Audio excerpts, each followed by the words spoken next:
Hello, and welcome to another interview from the Transnational Institute. In this series of conversations, we meet people who can lay out a different vision of what global security should look like in an age of pandemics and climate breakdown. In this instalment, I met with Jomo Kwame Sundaram. Jomo is a visiting senior fellow at the Khazanah Research Institute in Malaysia and a visiting fellow at the Initiative for Policy Dialogue at Columbia University. He has previously been an Assistant Director General and Coordinator for Economic and Social Development at the United Nations. We talked about the economic challenges facing countries in the Global South in the aftermath of COVID, the global institutions that are worsening the economic situation for developing countries, and the prospects for a more progressive economic alternative. Remember, if you like the video, please like and subscribe and look out for more conversations in the coming weeks. Jomo, thank you for joining us today. Let's begin with the general economic situation of countries in the Global South during the COVID pandemic. And I know it's difficult to generalize across that whole part of the world, but what can we say in general about the kind of economic effects of COVID in the Global South? I think it's important to emphasize that the global economy had been slowing in recent decades. During the period of high globalization from the 1990s, we had, on the one hand, some acceleration in certain parts of the world, but for much of the world, there was relatively less growth. And this contrasts with, let us say, the period of the 1970s, when much of the Global South was growing fairly rapidly. Of course, the 1980s was particularly bad for both Latin America and Sub-Saharan Africa. And the 90s continued to be bad, especially for Sub-Saharan Africa, but it was a little better for Latin America.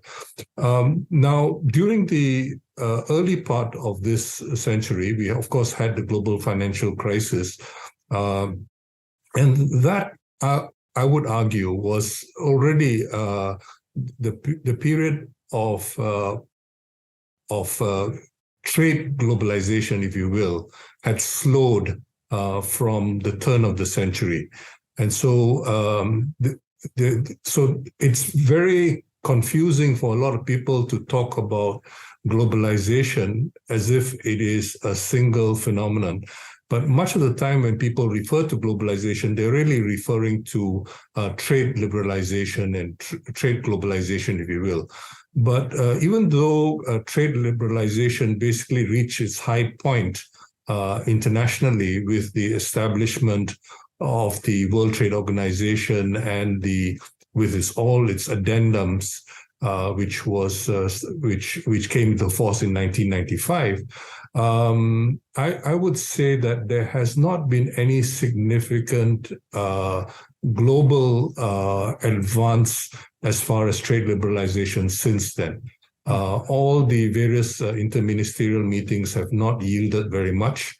And what we thought was a small success by the developing countries, led initially by the late Nelson Mandela, in introducing the public health exception to the trade-related intellectual property rights. That turned out to be a Pyrrhic victory, as we have seen more recently with the pandemic.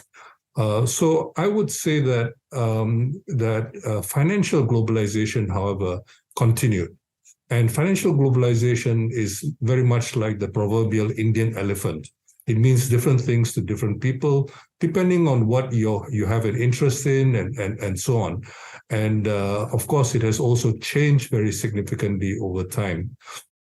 Now, during the around 2007, 2008, food prices went up, largely due to shortages of some food, which were already affected by climate, but also by pests, most significantly in the case of rice, for example.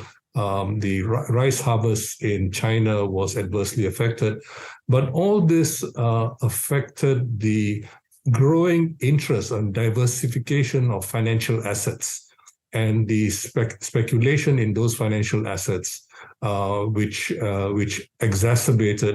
worsened the problem of financial globalization and its various consequences, and worsened the food crisis. Food became even less affordable.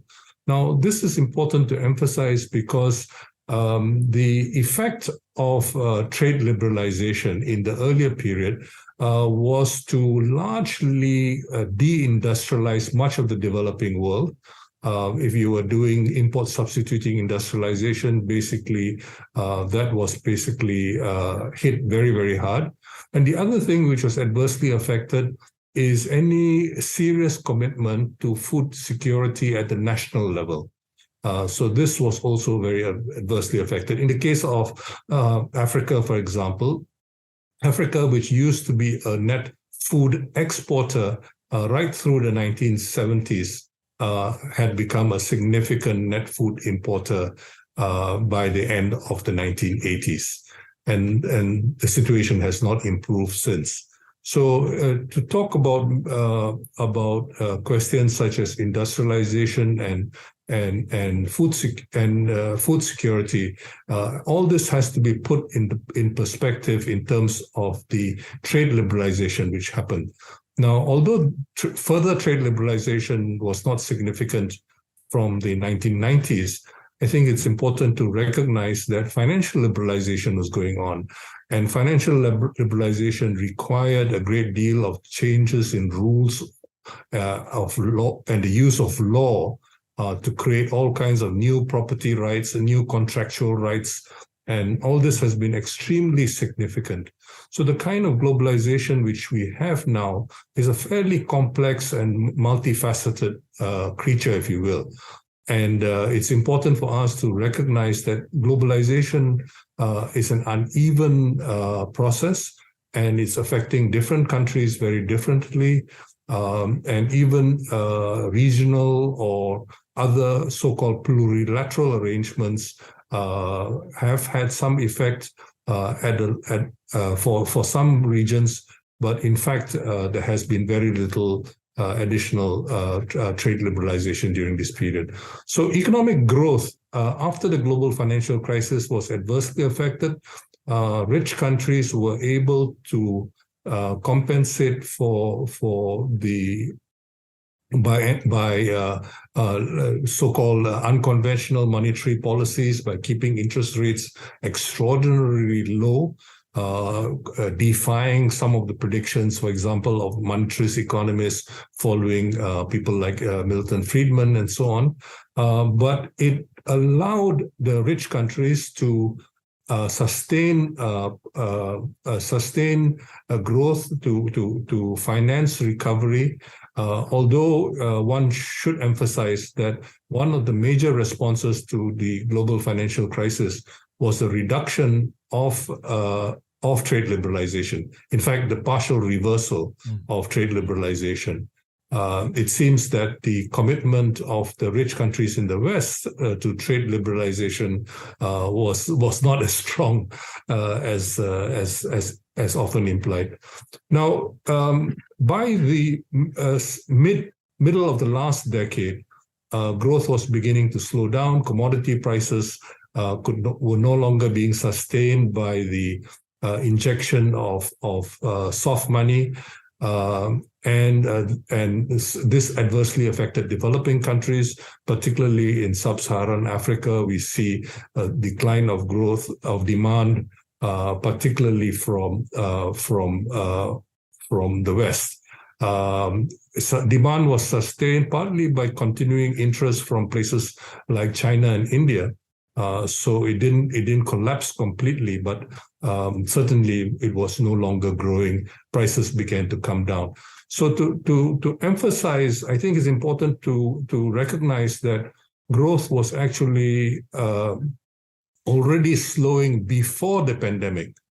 And the pandemic became very, very problematic precisely because the response in many parts of the world was to have what are called stay-in-shelter lockdowns. preventing many people from going out to work. Now, to be sure, in East Asia, as well as in Kerala state in southern India, southwestern India, there were other policy measures which were very successfully introduced during this period, especially in the first year of the pandemic. But when vaccines became available, the whole process of vaccination of the world was not only expensive, unnecessarily expensive because of strong intellectual property rights, but also it was uneven because you had rich countries who could afford it, buying up more vaccines than they actually needed. There was a great deal of waste and so on. But the most painful thing for the developing countries was the refusal by rich countries, especially from Europe, to allow developing countries to have a waiver on the trade-related intellectual property rights for medicines, treatments, cures, tests relating to COVID-19 during the duration of the pandemic. It was not an indefinite waiver which was being requested, but even that was rejected. There was some initial signs that the US might take a slightly different view, especially after President Biden was elected, but it didn't come to anything. And the new Director General of the WTO, Ngozi Okonjo-Iweala, was not able to deliver anything very significant. But for all intents and purposes, I think the vaccine companies, especially those producing mRNA vaccines, realize that this is actually not in their own interest, that they are not going to, if there's no other markets left unless you keep on requiring boosters. Mm-hmm. So for example, recently Chancellor Scholz went to China, and it appears that China will be producing the BioNTech vaccine under some kind of agreement with the BioNTech company, which is German-based and better known in the rest of the world as the Pfizer vaccine, which is actually not developed by Pfizer, but rather developed by BioNTech. So we find that the means by which we could have come out of the crisis much more easily, much less painfully, and so on, were actually denied to developing countries. So economic activity slowed down, which exacerbated things, and most importantly, supply lines were disrupted. Now, this comes following the Trump's effort to so-called reshore American investments in China. Now, parts of the region, such as Southeast Asia, our greatest trading partner is China for almost all the countries of Southeast Asia. And increasingly, this is the case in Africa and even in some countries in Latin America. So lowering Chinese growth, as has been done successfully by some rich countries, as well as by the pandemic and the Chinese official response to the pandemic, has basically adversely affected other developing countries fairly seriously. And then now you have two other very major problems. The first, I think, as we all know, early this year, the Russian invasion of Ukraine allowed NATO countries to impose a whole range of sanctions, not condoned or not acceptable in terms of the UN Charter, but nonetheless successfully implemented. So these sanctions have basically, it's a variation, a contemporary variation of the ancient siege efforts, and this has also, made recovery even more difficult. The price, and this obviously has triggered the price of food not only in the short term, but because the sanctions continue to be imposed on fertilizer from Russia and Belarus. This is going to affect food security in the medium term as well. The other major blow, of course, is that the inflation hawks have reversed their policies. So the period of unconventional monetary policy has come to an end. Interest rates are going up, being raised by many countries in the world, but there is tremendous pressure because once the US Fed raises interest rate, there is a so-called flight of capital to US dollar assets. And this has the effect of putting a great deal of pressure on foreign exchange, on the exchange rate for many developing countries. And so there has been a great deal of pressure. Developing countries have generally responded by raising interest rates, which are slowing the economy down further. But because raising interest rates basically do not address the root of the price increases, because the main reason for the price increases are the disruptions on the supply side, both pandemic related as well as sanctions related. And without addressing that, you can raise the interest rates as much as you like, but you're not resolving the supply side problems, which are at the root of this particular recessionary tendency. So there is a real possibility that we are going to have a manufactured stagflation, with stagnation on one side, as well as continued inflation because of interest rates. Now, this may well be averted due to various measures, and we have seen since the U.S.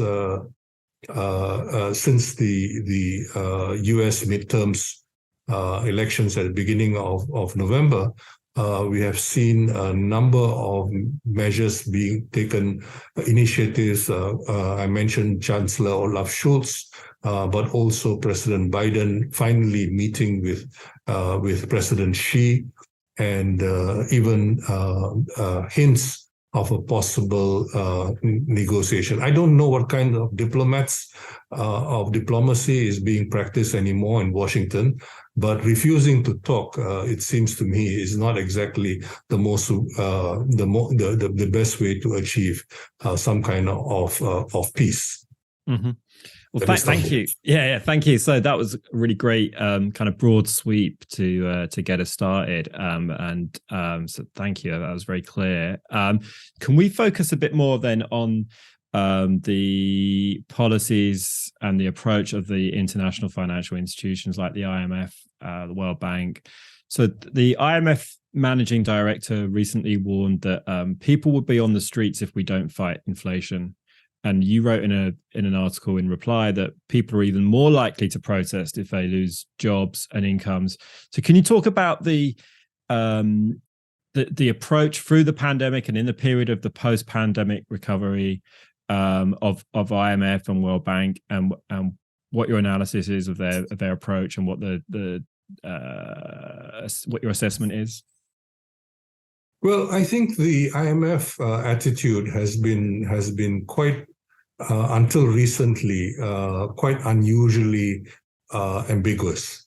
Both the managing director and, for the first time, a deputy managing director who was not an American citizen, both of them seemed to be hinting at the need to keep the economic growth going, recovery, to support recovery, and to provide relief, particularly for the poorest countries and so on and so forth.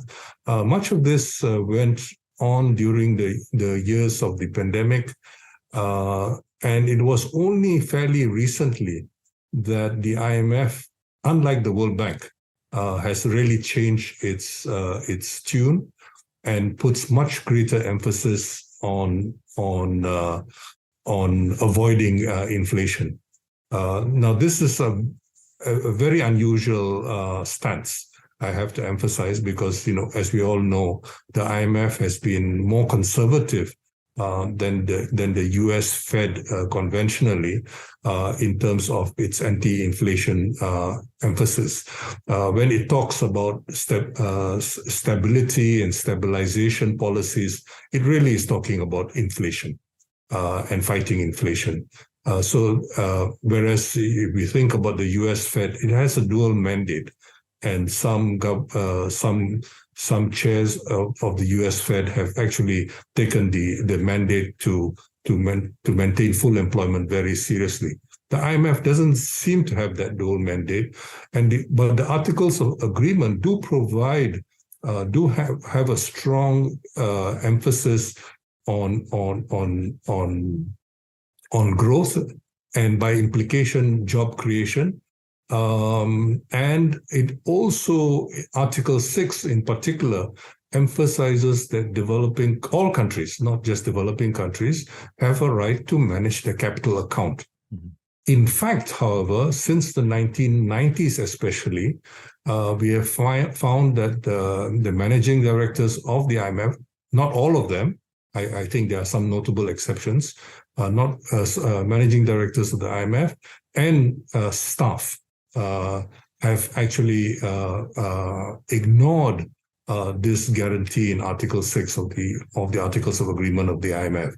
Mm. So in many ways, if we had a different world where the members of the IMF could actually demand that the IMF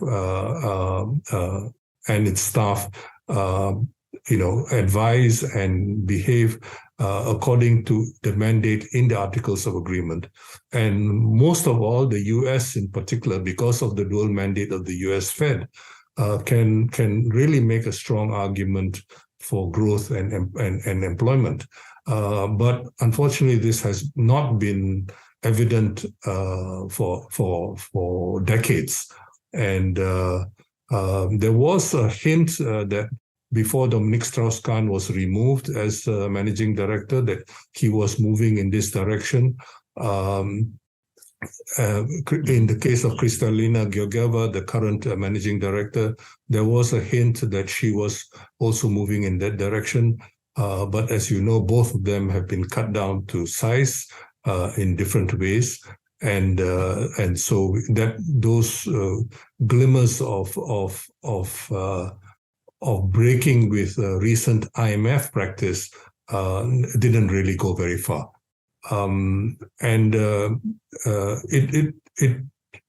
It should be emphasized, however, that there has been a tussle in the sense that the United Nations has seen in recent times, especially since the end of the first decade of the 20th century, especially during the time when the late Miguel Descoto was the president of the General Assembly, an attempt by the UN to be much more influential in international financial matters. And it's important to recall that about a dozen years ago, the UN proposed a global Green New Deal as a way of dealing with the global financial crisis. And it actually captured the imagination of much of the world. And we still hear people talking about Green New Deals, although the global part of it is often missing. But unfortunately, there's very little advocacy of the same anymore. But the whole idea was to have the UN provide the political leadership, and for the IMF to provide the technical support for this. This opportunity will change the relations at the multilateral level, unfortunately, has not been pursued strongly, and we do not. So, for example, on the whole question of corporate income taxation, which has been strongly advocated by the UN and its friends for decades, the OECD has been providing the resistance rather than the IMF. So I think it's very important to recognize that there are a variety of problems which the developing countries face. And increasingly, it's not so terribly meaningful to talk about the Washington consensus. The Washington institutions are less and less influential these days. The IMF never fully recovered from its mishandling of the Asian financial crisis. The IMF never really recovered.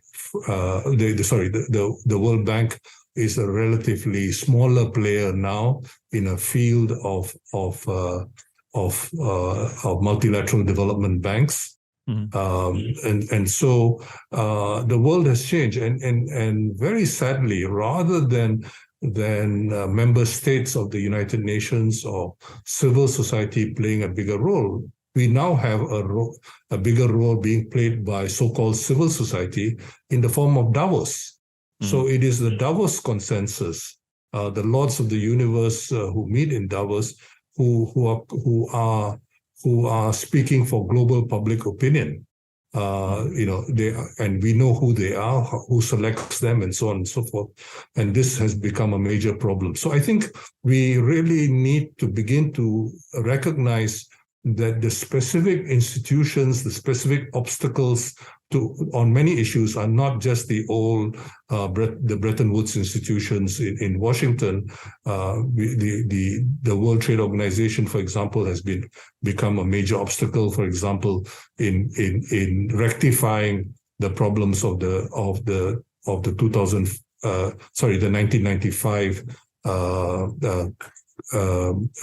arrangements to creating the WTO and the attendant addendum involving the intellectual property rights, the TRIPS agreement. So I think it's important for us, for those who are concerned about, to recognize that there are a variety of interests, many of which are not at all publicly accountable, who need to be named and to be called out and exposed for what they represent. Another institution which almost nobody ever talks about is the Bank of International Settlements, which is a central bank of central banks, if you will, a sort of clearinghouse for central banks. And it's probably less influential than say the OECD. But the OECD collectively, despite being a rich man's club, is responsible for a lot of the regressive new arrangements in the world in recent years. And it's a shame that some of the larger developing countries have joined the OECD, but have been unable to influence its direction and role. So I think we have to urge them not necessarily to withdraw, but to play a role which is far more consistent. And then you have the ad hoc arrangements such as the G7 and the G20, which, you look at what happened with the income tax arrangement rate. The International Commission, which had proposed a rate of 25% minimum rate. Janet Yellen, when she had just become Treasury Secretary, had suggested going down to 21%. And one can understand that because it was convenient for the US, because that was the prevailing rate, at least nominally, and it wouldn't have to go through any, acrobatics to achieve that. But it was Boris Johnson who basically put pressure through the G7 and pushed it down to 15%. So, this regression from 21% to 15% was all thanks to Mr. Johnson's doing. And we need to begin to recognize that, that a lot of international decisions are being made by a small handful of people, of powerful politicians who are often working hand in glove with some of the most powerful interests in business lobbies. And this, I think, is very important for us to recognize. We do not have the kind of centralized world which once existed. The world is becoming, in some ways, a bit more diffuse. Power is a bit more decentralized. But in order for us to be able to resist much more effectively, if not develop alternatives, it is important for us to recognize the complex nature of the beast, because that beast is constantly changing. I thought with the popularity of all those Avatar films, that we would have a much greater recognition that you could have these new avatars, these mutations are happening all the time. But unfortunately, we often find that we are sort of fighting last year's war. And so you talked about how the rising interest rates coming from the Fed and other central banks has led to capital flight to dollar-held assets. And so if that's happening in in poorer countries of the world, and we're seeing rising interest rates at the same time, then are we looking at another kind of debt crisis over the coming years?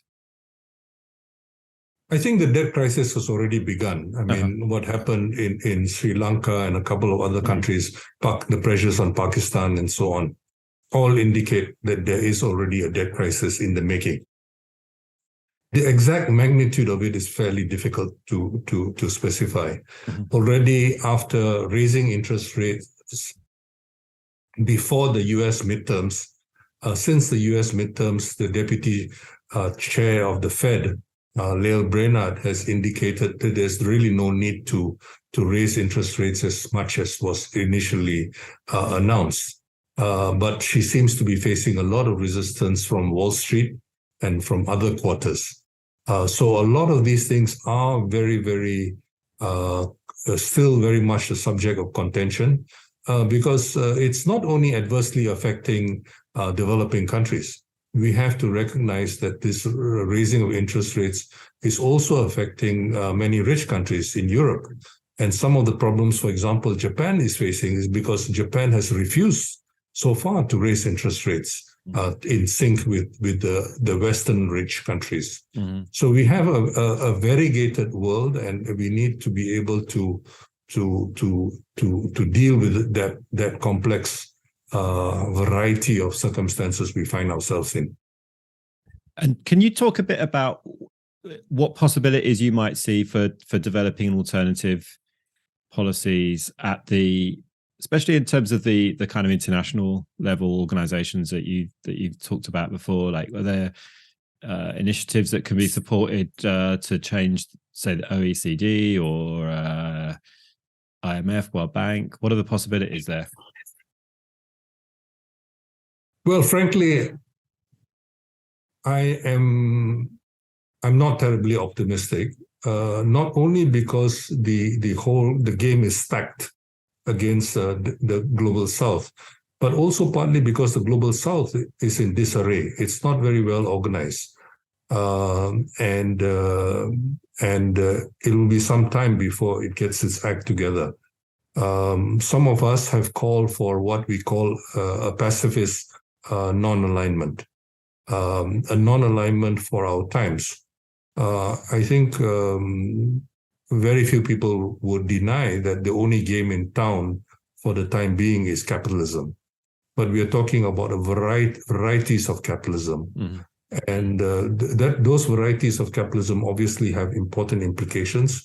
And then we have conflicts which are not rooted in, let us say, the ideological differences associated with the First Cold War. The Second Cold War has got to do with other elements, and one could argue that some of it has to do with old and new racisms. But that would take us very far afield. So we have this situation right now, which is very, where there are almost the incentives, particularly for the dominant power in the world, and obviously I'm referring to the US, to push. Although I think there is a sense that the US is certainly no longer in ascendance. It was in ascendance perhaps in the first half of the 1990s, after the end of the Cold War. But after that, I think there has been a growing sense that the US is no longer in ascendance. And so by around 2007, 2008, this began to reflect itself in terms of a more offensive strategic doctrine, which initially was articulated by Wolfowitz, but with the variation of it during the Obama period was not all that significant. The so-called pivot to Asia was an articulation of this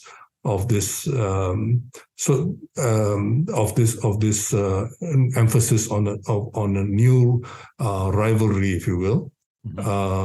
And of course, Trump took it to new heights. He managed to get a strong ally in the form of Abe Shinzo, the late Abe Shinzo, who was assassinated, and also from various governments in the West, as well as say governments such as the Australian government. But now we have a situation for various reasons, and we are talking about days, and maybe I'm being too optimistic. I'm grasping at straws. But I'm hoping that the results of the midterm has given some pause and will allow more diplomacy but the real irony is that it is not the US Defense Department which is most belligerent. It is the State Department which is more belligerent than the Defense Department. Both the Defense Secretary as well as the Joint Chief of Staff of the US have actually talked about the importance of negotiations and so on. But it's not just the Ukraine conflict which is at risk. We saw, for example, the non-proliferation, nuclear non-proliferation and other treaties all go to the dogs during recent years. And so to rebuild those safeguards is extremely important, and that's why divisions within the West, within the rich country bloc, become all the more important. At the same time, developing countries will need to get this act together. There are some hopeful signs. Lula's election could consolidate the so-called pink tide in Latin America.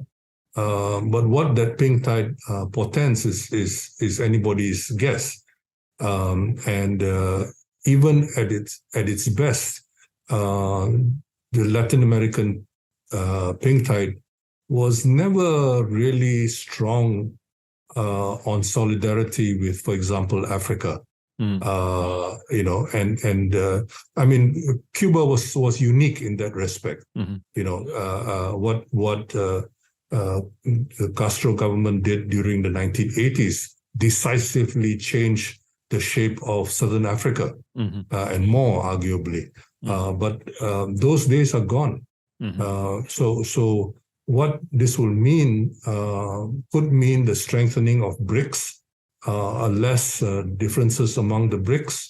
It could mean greater significance of the Shanghai Cooperation Organization. It could mean the development of a variety of arrangements, including international monetary arrangements, by excluding Russia and some other countries from the SWIFT payment system, for example.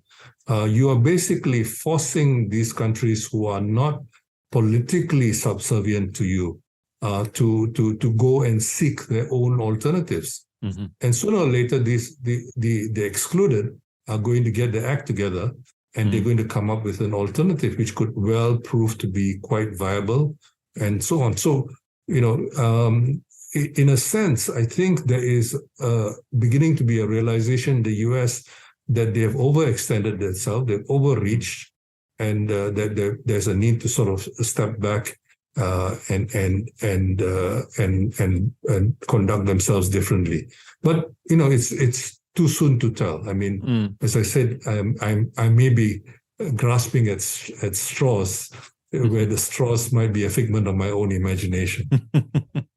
And could you just share a little on what you would see as a viable economic policy of something like a pacifist non-alignment? Like, what would that look like in terms of economic policies that might emerge from that position? Most people have forgotten, but before 1995, the prevailing agreement was something called the General Agreement on Tariffs and Trade. Mm-hmm. And the General Agreement on Tariffs and Trade was not one size fits all or nothing kind of arrangement. It allowed developing countries to pick and choose what they could comply with. Mm-hmm. And this was very helpful. Some countries could not afford certain things and so on. So, for example, one of the adverse consequences of the strengthening of the intellectual property rights arrangements was to force countries like India and to stop exporting relatively cheap generic medicines to Africa. Mm-hmm. And now I think it was Bill Clinton who recognized it was a grave error, and he tried to compensate for it through some of his philanthropic work, by, for example, buying the patents to a couple of antiretroviral drugs and manufacturing them in India. Mm-hmm. But this is a small drop in the bucket. Mm-hmm. You're basically ceded the whole situation, the whole thing to the big pharma, and now I would say big agriculture is another major problem, and a whole range of other things. So we have seen the consolidation of capital being enabled by people who talk the neoliberal language and discourse is one of market forces. Mm. But if anything, they are forcing the market. It's a monopoly control of markets, because this is basically what intellectual property rights endow on the holders of those rights. So I think even our discourse cannot succumb to, we shouldn't have a knee-jerk opposition to, let us say, market arrangements. Market arrangements could well work out well, but at the same time, what we need to recognize is that countries are in a variety of situations, and just like in society, we would handicap. The rich people know how to play golf. They know the idea of a handicap. Why can't that principle, which is so acceptable to them and seen as very fair, be extended to the rest of the world? Right. So I think we need to begin to think of arrangements which are much more flexible, which allow and recognize a variety of arrangements. Now, of course, some of these arrangements still do exist. So Bangladesh in as long as it remained a least developed country, actually developed a fairly considerable capacity to create generic medicines. And so it partially filled the void left by India when India signed up onto the TRIPS agreement by amending its own national laws. But Bangladesh is graduating as a least developed country and will no longer have those kinds of privileges. So we need to recognize that these arrangements, and it's not as in the case of the pandemic, it's not as if by keeping prices high, companies are going to make extra money. No, they're not going to make any more money. Well, Jomo, thank you for sharing your insights with us today. We have another interview dropping in a few weeks, so make sure you like and subscribe on the YouTube channel so you get that when it comes out. Thank you.